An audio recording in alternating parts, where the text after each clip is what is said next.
ꯊꯝꯖꯔꯤ ꯃꯌꯥꯝ ꯉꯁꯤꯗꯤ ꯌꯥꯝꯅ ꯍꯥꯎꯕ ꯃꯌꯥꯝꯅꯁꯨ ꯌꯥꯝꯅ ꯄꯥꯝꯅꯕ ꯃꯊꯦꯜ ꯉꯥꯛꯇꯅꯤꯀꯣ ꯊꯣꯡꯗꯣꯏꯁꯦ ꯉꯁꯤꯒꯤ ꯃꯊꯦꯜꯁꯤꯡ ꯑꯁꯤ ꯅꯤꯔꯥꯃꯤꯁ ꯃꯊꯦꯜ ꯉꯥꯛꯇꯅꯤ ꯍꯥꯏꯕꯗꯤ ꯉꯥ ꯌꯥꯎꯗꯕ ꯃꯊꯦꯜ ꯉꯥꯛꯇꯅꯦꯕ ꯑꯗꯨꯅ ꯉꯥ ꯆꯥꯕ ꯌꯥꯗꯕ ꯃꯇꯥꯡꯗꯁꯨ ꯂꯣꯏꯅ ꯆꯥꯕ ꯌꯥꯕ ꯃꯊꯦꯜ ꯉꯥꯛꯇꯅꯤ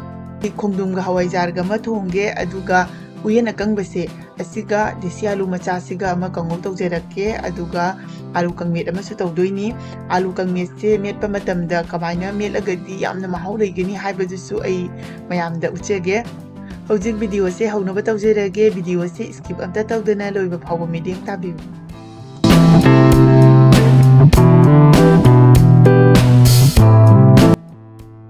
ngasi thongnaba khongdumse sida leire khongdumse yamna nauri aduga asina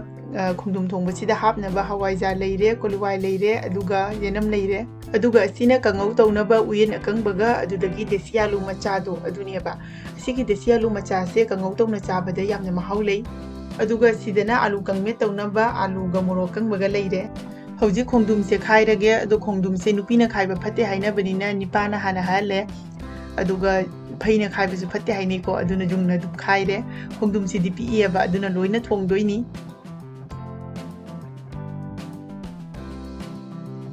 खोंगदुम से खाइबा लोरबनिना मकक मकक कथलगे अदुगा मकु से सेंगना कोक्तोकलगा अमुक सोइरगे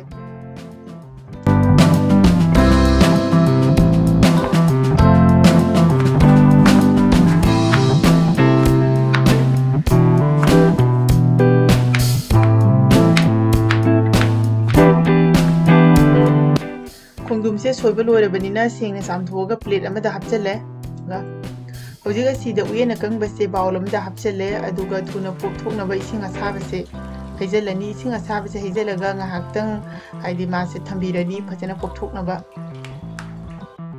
अदुगा हौजिक असिदा ngasagi kangauda hapnabagi desi alu macha se asi tangkai tangkai soibirani asigi desi alu macha se kangau tobase yamna mahau leibani ko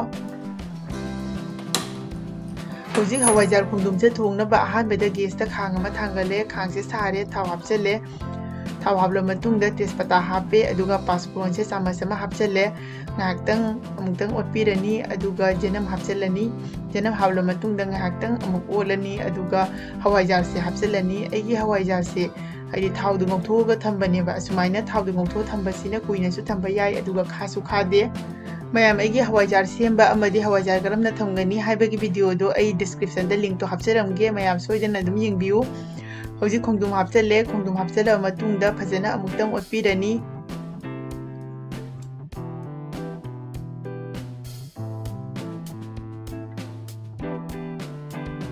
फजना अमुक्तंग ओला मतुंगदा मखुम से कुपसलनी अदुगा low flame दा minute 5 मुक्तंग थंबिगनी minute 5 मुक फारे अदुना मखुम से हांदोकपिरनी यंगबियु खोंगदुम से पथरे अदुगा मसागी मही थोकलेबा फजना अमुक्तंग ओटपिरनी अदुगा हौजिगा सिदा जाइंगंग से खजितंग हापचलनी अदुगा मोरोक सु खरा हापनी खोंगदुम थोंगबसिदि मोरोक यामना साबसे हाउतेको मादी अमेट पी अमा तौरगा को खोंगदुम सिना खितंग चमतक तौदो अदुना हेली महाउ लेबा फजना अमुक्तंग ओटपिरनी अदुगा मही हापचलनी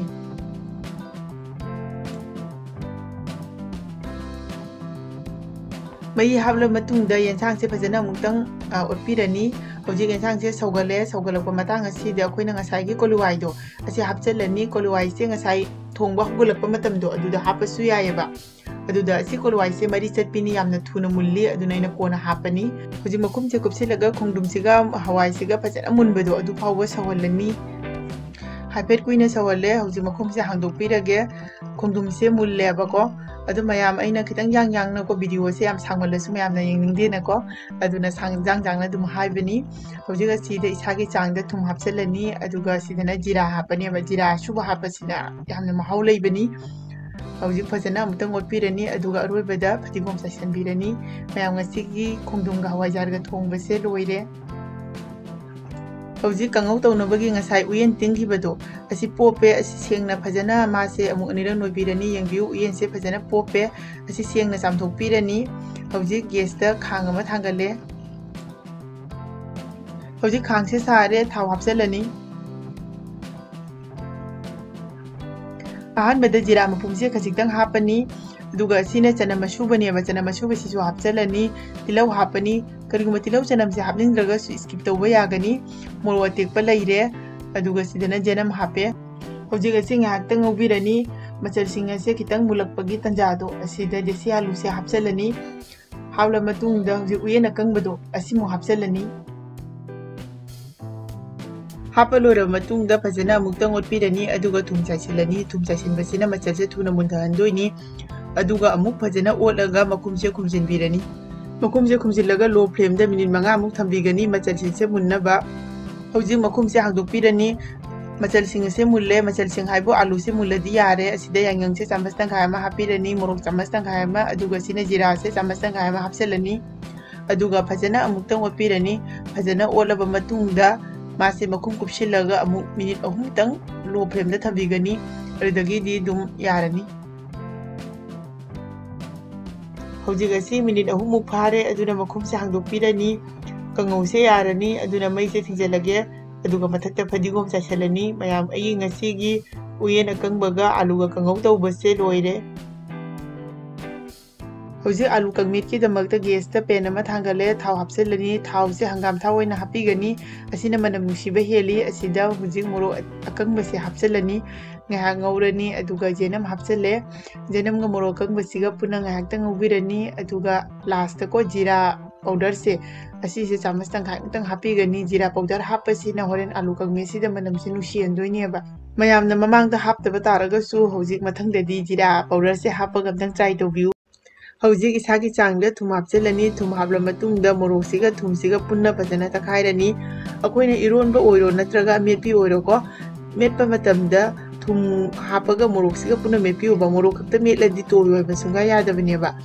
अदो आलू से हानदगी फुलगा थमे आलू अफुटपसे हापसेलनी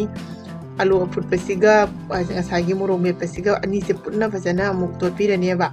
अमेपि मेटपसिदिको खुना तोटपना हेना मरै मुनबे हेले अदुना ngasiदि दुम खुना तोटलबनी अयामबदि अई अदुम ग्लास ना इरोलेबा अदुबु ngasiगी मोरोक मेपसिदि खुना अदुम तोटले मरै मुनबे हेना बायना मैम ngasiगी आलू कंगमे से मेटपा लोइरे अदुना तिलौगा फदिगोमगा चाइसलनी तिलौ से हापत्रगसु केमता काइदेको मैम ngasiगी मथेलसिंग असे लोइना थोंबा लोइरबनिना प्लेट अमदा मथंग मथंग हापसेरगे अहानबदा चाक से हापे अदुगा सीना खोंगदुमगा हवाइजारगा थोंबदुनी अदुगा असीना उयेन आलू की कंगौदुनी असीसु खरा हापसेलगे आलू कंगमे सिसु खितंग हापगे अदुगा थबी चाबसे यामना फै अदुना थबी सिसु मसुंग अनि का हापचले अदुगा असिना अंगान बनेबा गाजर अंगान बसे करगा अदुगा सिना हवाई बीन्स नेबा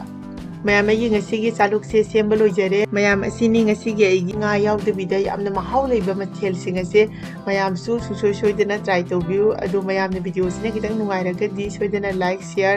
सब्सक्राइब तौबा काउबिगनु असिगिदि मतांग असिदा लोइसिनजरगे मथंगी वीडियो दा मुंगन थेंगनरसि बाय बाय